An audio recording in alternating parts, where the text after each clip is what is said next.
What's up guys, my name is Victor, and today in this video I will tell you 5 easy ways that you can connect with your spirit guides. This is a spin-off of a blog article I wrote which discusses the purpose of a spirit guide and also some potential reasons why you up until this point may have not yet made contact with your guides. I go into all of that in the article. You can just kind of see it right below. There's a link. And this is a new thing I'm starting with my channel. It's a question and answer sort of scenario. So if you guys have any other questions such as this, leave it in the comments below. And every Friday, I'm going to answer people's questions, okay? All of these tools, these techniques are dependent upon a certain meditative state of allowance, a certain state of being. It's a paradoxical combination of intent with allowance. You can't really insist and need to desperately be seeing your guides. And at the same time, you have to care at least a little bit to be putting up a strong enough frequency, a strong enough intent. It's a balancing act. And you know you're where you need to be when it works. Good luck. Method 1, using tarot cards. Tarot cards are certainly a bridge between us and the spirit realms. It's a way that many different forces can communicate with us. But if you use them with the intent to actually contact your guides, if you don't want to talk to angels or your higher self, you want to talk to your guides, then just have that intent. Say, I want to talk to my guides, and ask them specific questions, and then flip through the tarot cards in whatever way that works for you. There's a few different ways, many different ways really you can go through tarot cards. I'm not going to go into detail about this because I recently filmed a video that talks about the way I personally use tarot cards and just goes into more detail of how you can really use them as a tool. But essentially, you have a question, a specific question, you intend for it, you ask it out loud if you would like, and then you either, some people do this and they fan it, you can flip through the cards, but check out my video. I spent like 7 minutes discussing how you can actually use tarot cards, but it's a very effective means of contacting your guides. 2 is dreams. The dreams is probably the most common way that guides come to us because it's like the least earth-shattering. A lot of times people want to have like say their guide appear before them and just start talking to them, but they don't really understand that their psyche would fucking crack. Probably. They're probably not ready for that kind of like earth-shattering experience. It's one thing to have the idea, it's another thing to actually experience it, and many of us are just simply not ready for it. So there's a way to use your dreams. I recommend sleeping on your back. This puts you in a much more of a likelihood of having a lucid dream. And within the lucid dream is where you can have more of these types of things happen. And laying on your back gives you a much more vivid dream as well. Your guides can come to you in a lot of different ways in dreams. They don't always have to come to you necessarily in like what you would perceive a spirit guide to look like. They can come to you looking like your friends or your wife or someone you know, but the message, when you get the message, it's always very penetrating and like, oh, it's almost like it makes you take a second look, even within your dream, like, oh wow, huh. And for me, what happens is I often get contact from my guides in my dreams where it's the last thing said in the dream, and then I wake up thinking about whatever was said. And again, it also happens to be something that's very penetrating. Like someone will say, "You need to go do this," and then I wake up, and I'm like, "Oh fuck, I need to go do this." It's like that. So, but again, there's a much more likely chance for that to happen if you're laying on your back. Another way, and this way is this is like what you normally see when you look up how to contact your spirit guides. This is what I often see laid out there, different like visualization type of meditations. And a lot of people have like this like over glamorization of what a visualization is. A visualization is nothing, it's something that little kids do. We all do it in our own way. It's just our imagination. If I say, picture a blue bus in your mind, everyone can do that to some extent.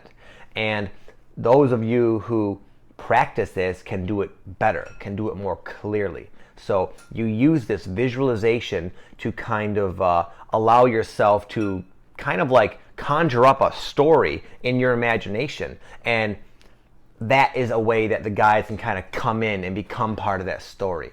And the number one barrier that gets in the way for people doing that is they don't really trust what they're feeling, what they're imagining is real.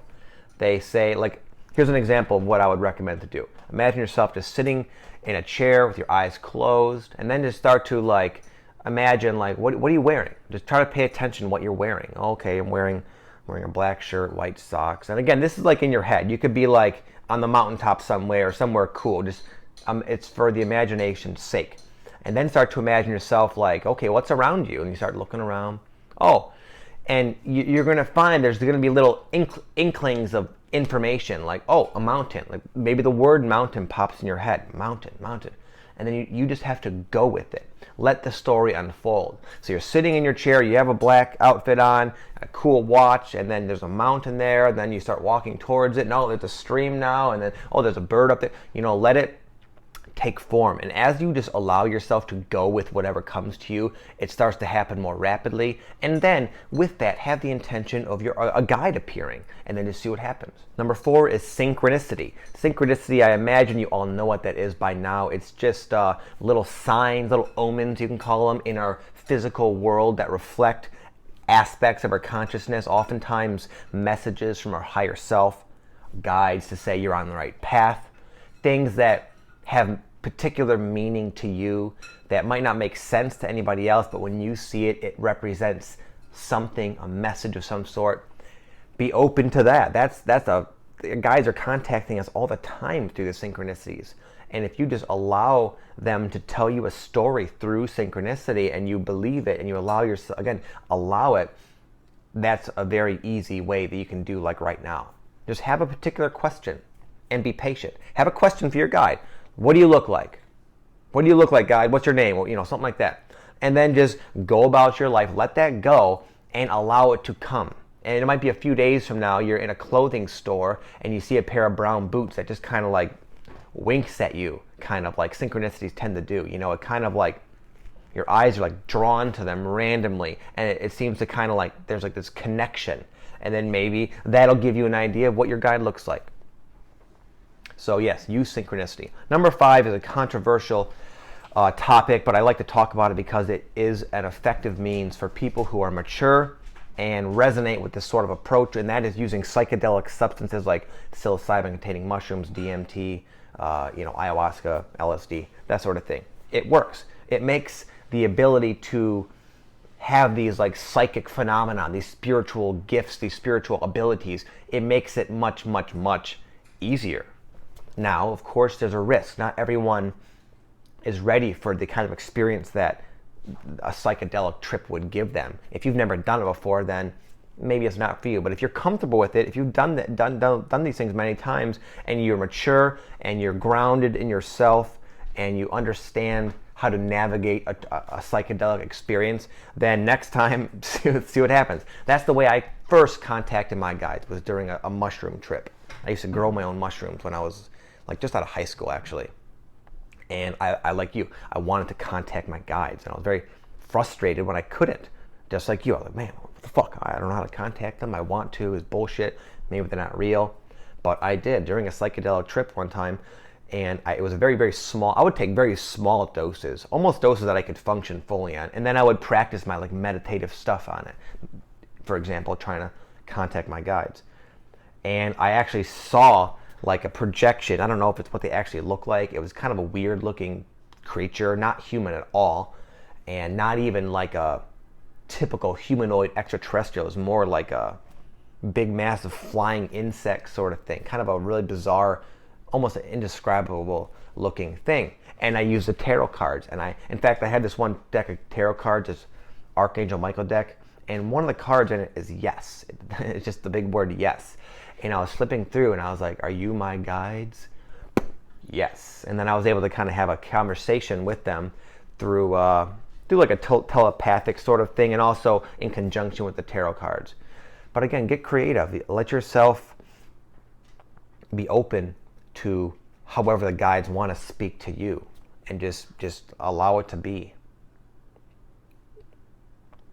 If none of this works, there's a good reason for it. You're probably just not ready for it. It's probably not relevant for you. And again, you can read my blog article that talks about all the different purposes of a guide and why it might not be your time to connect with them.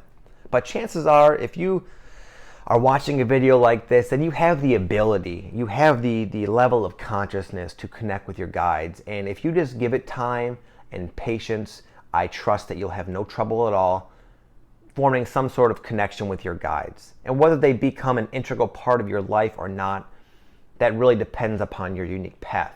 Some people, it's not relevant for them to always be talking to their guides. It might become a huge tangent for you, where you become obsessed with the communication with your guides, and really you came here for this purpose over here that you've completely forgotten about because you're so excited about your guides,